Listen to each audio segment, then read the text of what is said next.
Hi, I'm Naomi. Let me show you around my world so you know who I am. I grew up with just my mom, Sarah. She was a nurse, always busy but somehow managing to take care of us. We didn't have much, but she worked hard to make sure I never felt like we were lacking. Every evening, when she sat down at our kitchen table tired, she'd tell me about her day, how she helped an old man walk again or comforted someone who was alone. It made me want to help people too, but with less blood involved, so I chose biology. As for my dad, I never knew him. He was gone before I could even crawl, and Mom didn't talk much about him. It was just us, and that was okay. School was my thing, especially science. I loved learning about cells, genes, and the reasons behind life. After college, I ended up at a pharmaceutical company, working with compounds to create useful things. But it wasn't all work. My friend Jess made sure I had fun too. She took me to parties, urging me to loosen up. That's where I met Alex. "Come on, Naomi, you like this guy," Jess nudged me one night at a backyard party. She had that mischievous grin. "Just talk to him. His name's Alex. He's cute, funny, and into music as much as you're into science." I rolled my eyes but was secretly curious, so Jess guided me through the crowd at the party, past the guys trying too hard to dance, to where Alex stood awkwardly with a beer. Jess introduced us enthusiastically. "Hey Alex, this is Naomi," she said with a little too much excitement. "Naomi, meet Alex, the only other person I can stand for more than an hour." We ended up chatting the whole night about everything from the latest rock album to the quirkiest science facts. Turns out, Alex was into biology too, but more on the corporate side. His dad ran a toilet paper company, which I found hilarious. "A toilet paper tycoon, huh?" I teased. "Hey, everybody needs it," Alex shot back, laughing. "What about you? Saving the world one petri dish at a time." "Something like that," I grinned. We clicked instantly. A year flew by with Alex, movies, late-night talks, dinners with Jess teasing us for being too cute. Everything was great until he wanted me to meet his parents. I was up for it but nervous as heck. His dad was a big shop business owner, and his mom was a homemaker who kept everything in order.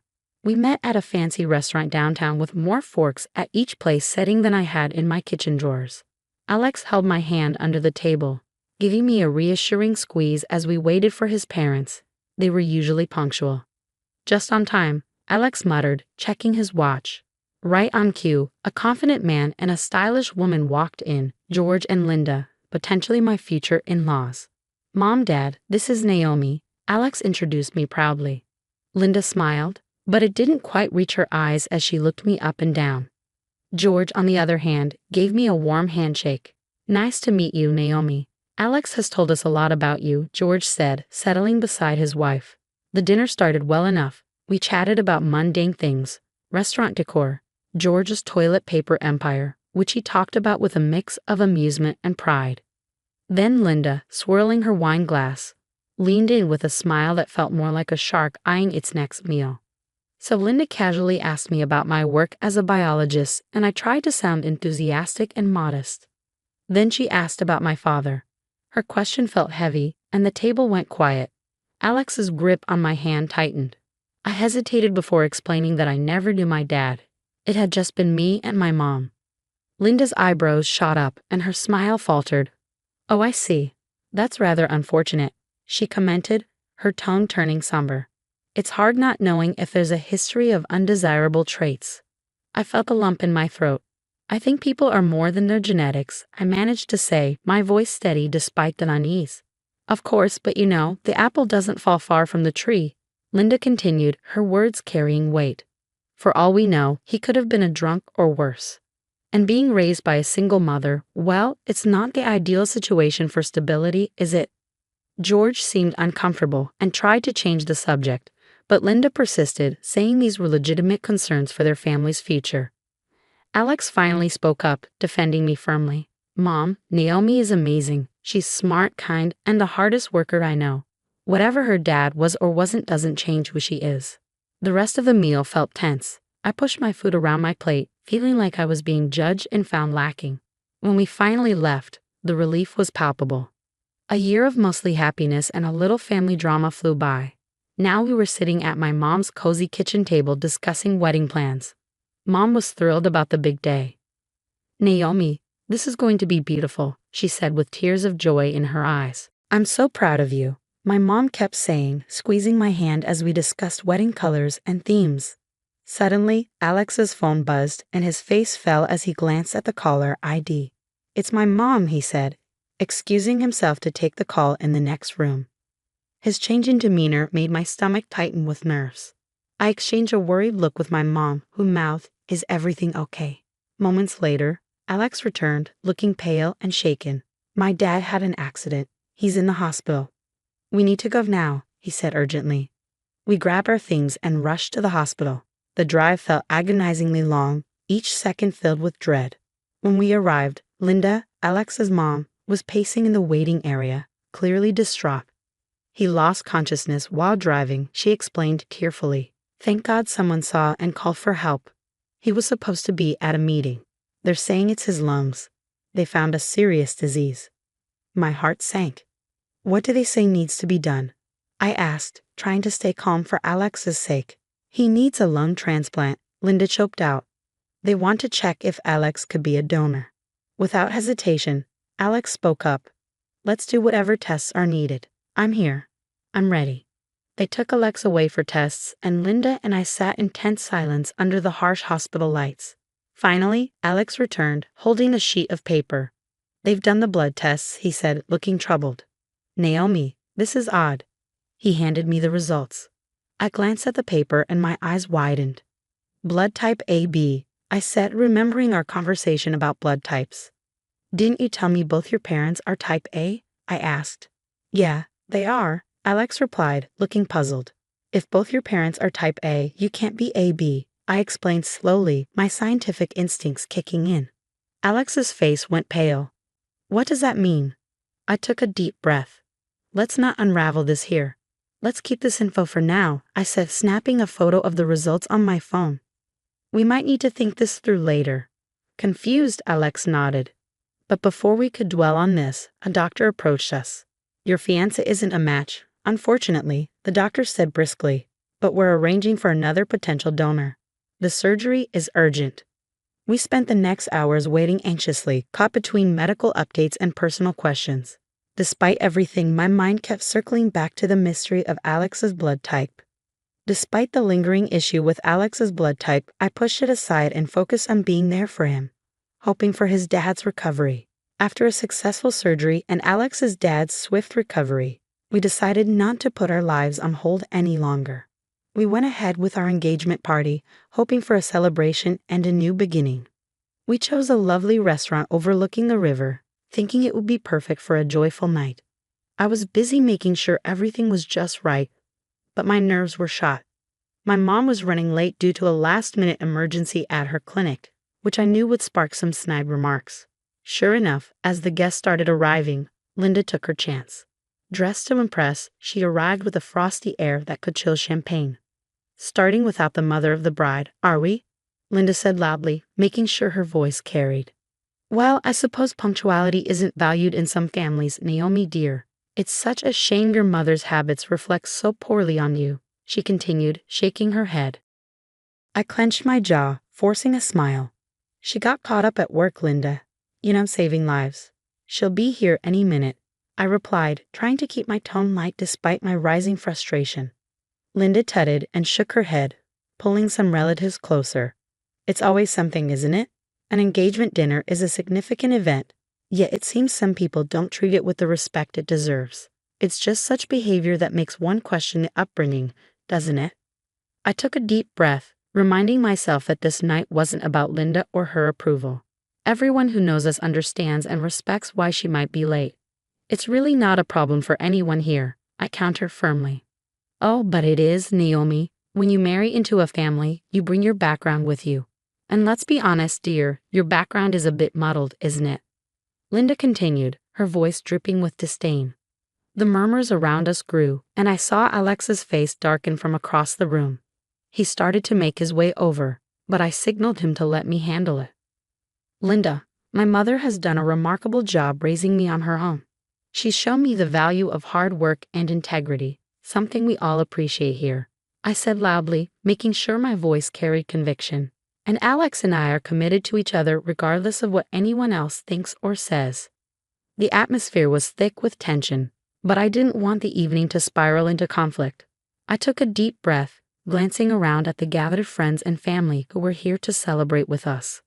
Let's not let this delay us any further, I suggested calmly. The engagement dinner was finally in full swing despite the rocky start. Everyone seemed to be enjoying themselves, laughing and chatting over delicious food. I was busy making sure all our guests felt welcomed when suddenly, the front door of the restaurant swung open. It was Mom finally here, looking a bit flustered but beautiful in her elegant dress. "Sorry I'm so late, everyone," she called out, making her way through the crowd toward our table where Alex's parents sat. I thought it was as good a time as any to formally introduce her. "Mom, this is George and Linda, Alex's parents," I said with a smile, gesturing towards them. But as soon as my mom laid eyes on George, her whole demeanor changed. She let out a sharp gasp, covered her eyes with her hands, and staggered back a step. It was as if she'd seen a ghost. "Mom, what's wrong?" I rushed to her side, completely bewildered. She was pale, shaking her head as if to dispel a nightmare. George, too, looked like he'd been struck, his face draining of color, his eyes fixed on the floor.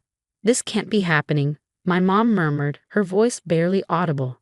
"We can't. This wedding can't go on." Confused and starting to panic, I pressed her. "Mom, what are you talking about? What's going on?" She finally looked up, tears filling her eyes. "Naomi, this is too much. George is your father. We can't do this." The room fell silent instantly, the earlier noise dying down as murmurs began to ripple through the crowd. Everyone was trying to grasp what they had just heard. Linda, who had been sitting quietly, suddenly stood up, her chair scraping loudly against the floor. "George, what is she talking about? What is this nonsense?" Linda demanded, her voice tense. George couldn't meet her eyes. He just stared at the ground, his voice a tortured whisper. "It's true, Linda. I was with Sarah before you. When she told me she was pregnant, I wasn't ready. I left her. I never knew. I never thought." Alex, who had been standing by my side, looked like he was going to crumble right there. "Dad, you mean Naomi and I are?" He couldn't even finish the sentence, his face crumpling in despair. I felt numb, the shock too overwhelming to process.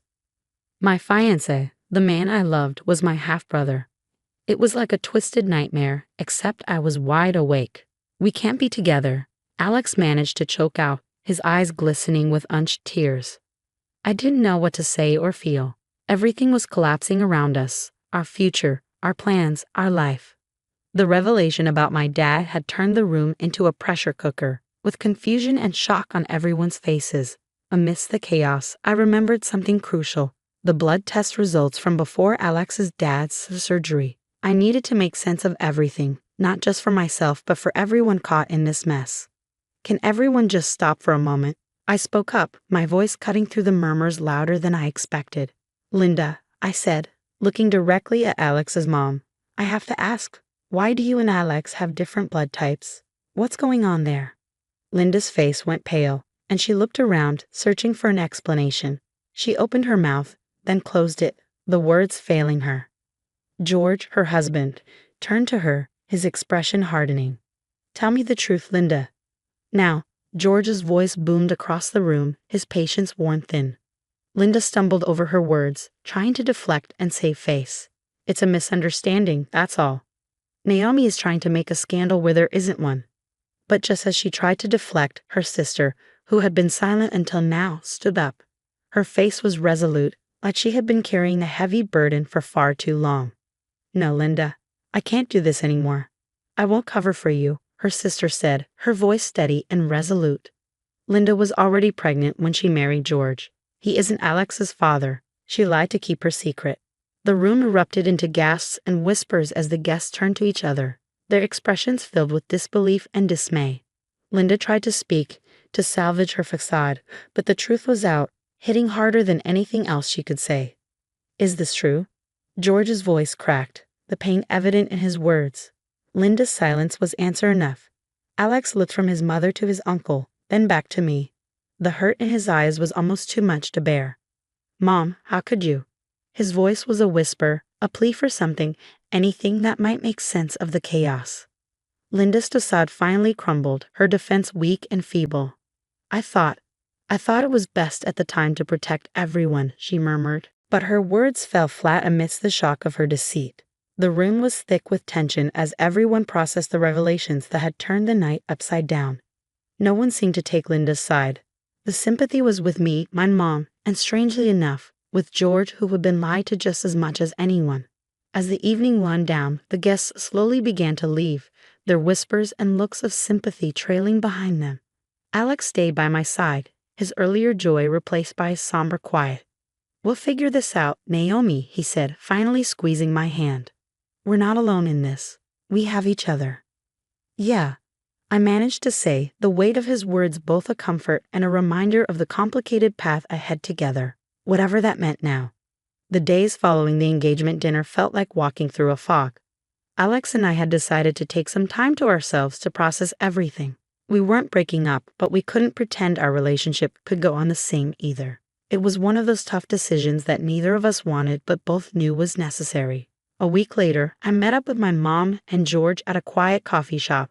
It was the first time we were talking since the big revelation. The air was thick with awkwardness as we sat down. George looked older, the lines on his face deeper, weighed down by guilt.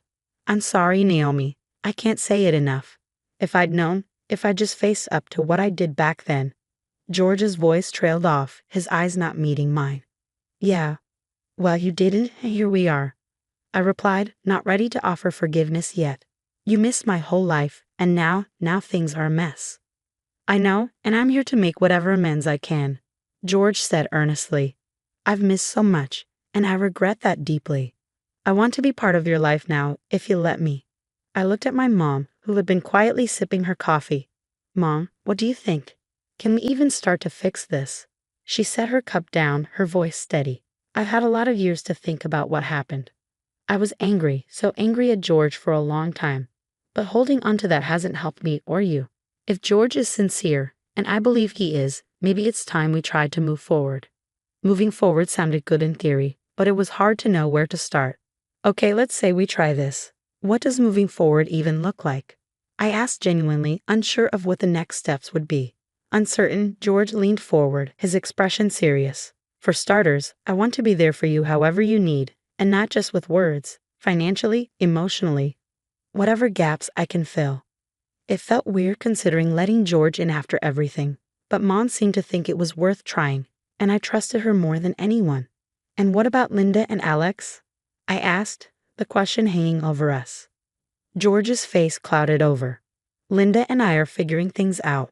As for Alex, he's heartbroken, Naomi. He loves you. He wants to stay in your life, if you'll have him." My heart ached at the mention of Alex.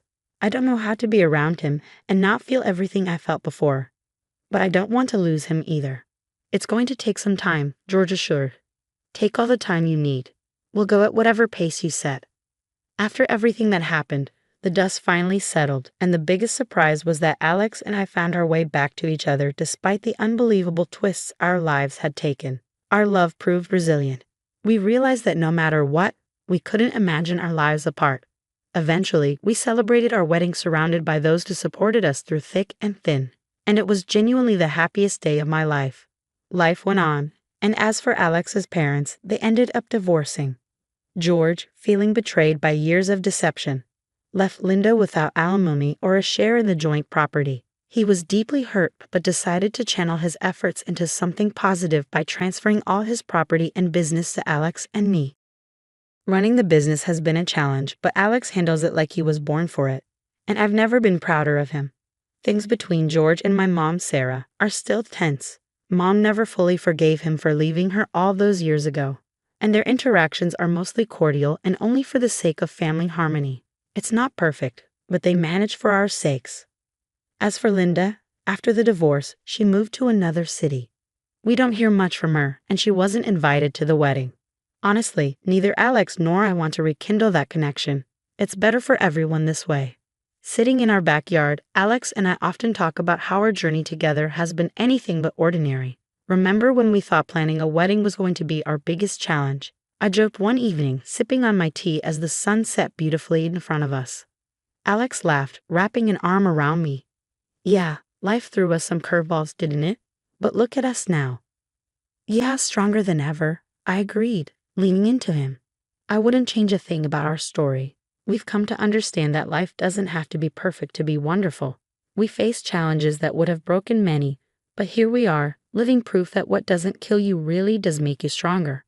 Our story isn't just about the struggles, but also about overcoming them, about love finding a way, and about building a future together, no matter what.